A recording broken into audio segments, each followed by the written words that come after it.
अस्सलाम वालेकुम। मेरा नाम है शहला नूरीन और आज हम बात करेंगे कि किन जगहों को तकसीम नहीं किया जा सकता।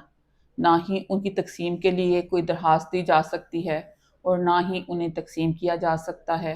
अगर उन जगहों को तकसीम किया जाए तो एक माशरती तकसीम भी पैदा हो सकती है और अमन अमान भी ख़राब हो सकता है।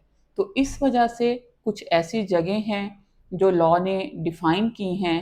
सेक्शन 136 लैंड रेवेन्यू एक्ट 1967 जो कुछ जगह बताता है कि इनको आप तकसीम नहीं कर सकते, ना ही इनकी तकसीम के लिए किसी फोरम पे जा सकते हैं। वो कौन कौन सी जगह हैं उनको देखने से पहले एक आपको जो है कहानी सुनाना चाहूँगी कि एक गांव में दो भाई रहते हैं। दोनों इकट्ठे नमाज पढ़ने जाते हैं मस्जिद में। अगर फैमिली में कोई फोत हो जाता है तो एक ही कब्रिस्तान में जो है जनाजा दफनाते हैं। लेकिन एक दिन लड़ाई पैदा हो जाती है और बात बांटने तक आ जाती है। तो जब मस्जिद कब्रिस्तान उसको तकसीम किया जाता है तो एक कहता है कि ये मेरी मस्जिद है, दूसरा कहता है कि ये मेरा कब्रिस्तान है।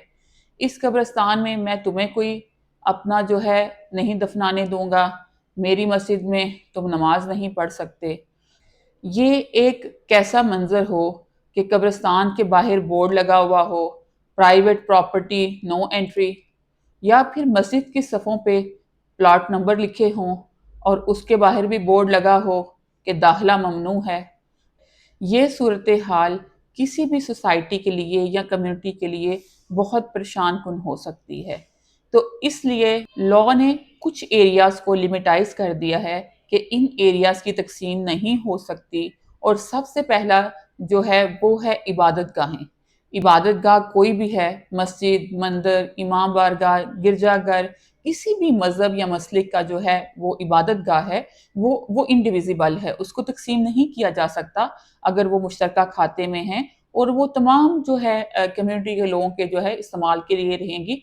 किसी को उसमें दाखिल होने से, इबादत करने से मना नहीं किया जा सकता। उसके बाद दूसरी जगह है जिसको तकसीम नहीं किया जा सकता, वो है कब्रिस्तान।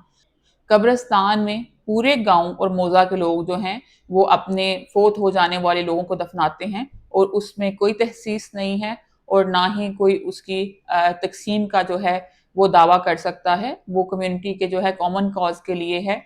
तो जो कब्रिस्तान है वो मुफादे आमा के लिए बनाए गए हैं और तमाम कम्युनिटी के लोग यूज़ करते हैं और उनको तकसीम नहीं किया जा सकता।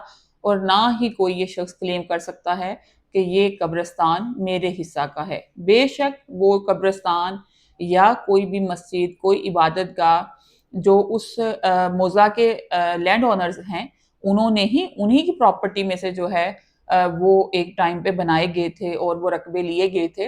लेकिन अब जो है वो पूरी जो है कम्युनिटी उनके लिए है।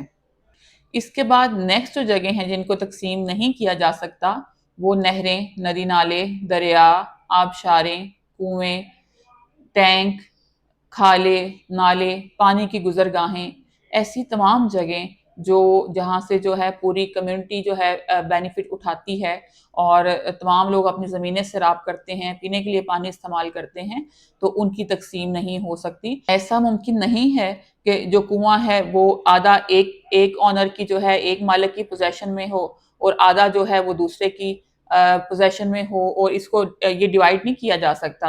या फिर जी इसका इतना पानी आपका होगा, ऊपर वाला पानी आपका है, नीचे वाला पानी मेरा है। ये चीज़ें इंडिविजिबल हैं। कुदरत ने इनको नाकाबिल तकसीम ही बनाया है और ना ही हम इसको तकसीम कर सकते हैं।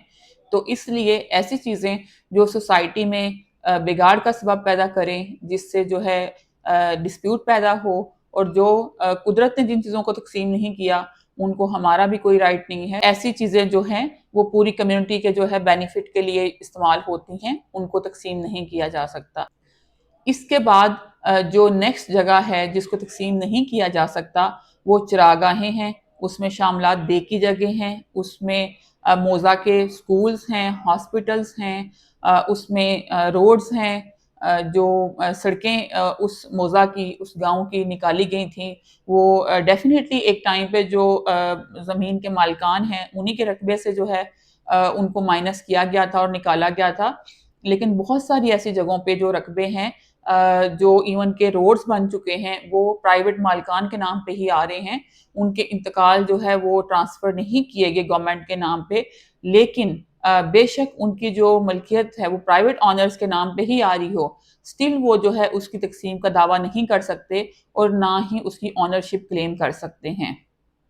جو چراغ گاہیں ہیں اس موضع کی، اس میں پورے موضع کے جو لوگ ہیں، ان کے جانور جو ہیں وہ چرتے ہیں، وہ کوئی امیر ہے، وہ غریب ہے، کسی کی زمین زیادہ ہے یا کم ہے، اس میں کوئی تخصیص نہیں ہے۔ اگر چراغ گاہیں بھی تقسیم ہو جائیں گی تو کوئی بھی بڑا مالک جو ہے وہ چھوٹے مالک کو وہاں پہ انٹر نہیں ہونے دے گا، جس وجہ سے جو ہے معاشرے میں ایک تقسیم پیدا ہوگی، اور جو باقی لوگ ہیں وہاں پہ موضع کے، ان کے رائٹس افیکٹ ہوں گے۔ تو اس وجہ سے جو چراغ گاہیں ہیں، جو شاملات دے کی جگہ ہیں، جو تمام موضع کے بینیفٹ کے لیے یوز ہوتی ہیں، اس میں عید گاہیں بھی ہیں، اس میں جنازہ گاہیں بھی ہیں، تو ان کو تقسیم نہیں کیا جا سکتا، نہ ہی کوئی بندہ جو ہے ان کی تقسیم کے لیے درخواست دے سکتا ہے۔ سب سے آخر میں اور لاسٹ جو جگہ ہے جس کو اس کیٹیگری میں جو ہے شامل کیا گیا ہے، جن کو تقسیم نہیں کیا جا سکتا، وہ ٹاؤن کی، گاؤں کی ایسی جگہ ہیں جہاں پہ عبادی ہے اور گھر جڑے ہوئے ہیں اور ان کو سیگریگیٹ کرنا پاسبل نہیں ہے، جہاں پہ بہت ساری کمپلیکیشنز ہیں، ان کو تقسیم نہیں کیا جا سکتا۔ یہ کچھ چیزیں صرف پراپرٹی نہیں ہوتی، وہ ہماری روایت ہوتی ہیں، ہمارا ایمان ہوتی ہیں، ہماری زندگی کا نظام ہوتی ہیں۔ اس میں ہماری عبادت گاہیں، ہمارے قبرستان، ہماری چراغ گاہیں، عید گاہیں، جنازہ گاہیں، اس میں ہمارے ٹیوب ویل، ہمارے دریا، ہماری نہریں، ہمارے پانی کے راستے، اس میں ہماری کوئی بھی جو ایسی چیز ہے جس کو قدرت نے جو ہے ساری خلق کے لیے جو ہے فائدے کے لیے پیدا کیا ہے، ان کو تقسیم کرنا ممکن نہیں ہوتا اور نہ ہی انہیں بانٹنا چاہیے۔ وہ ہمیشہ جو ہے تمام کمیونٹی کے، تمام لوگوں کے جو ہے کامن مفاد میں، ان کے کامن یوز میں رہنی چاہیے، تاکہ جو ایک بھائی چارہ ہے وہ چلتا رہے۔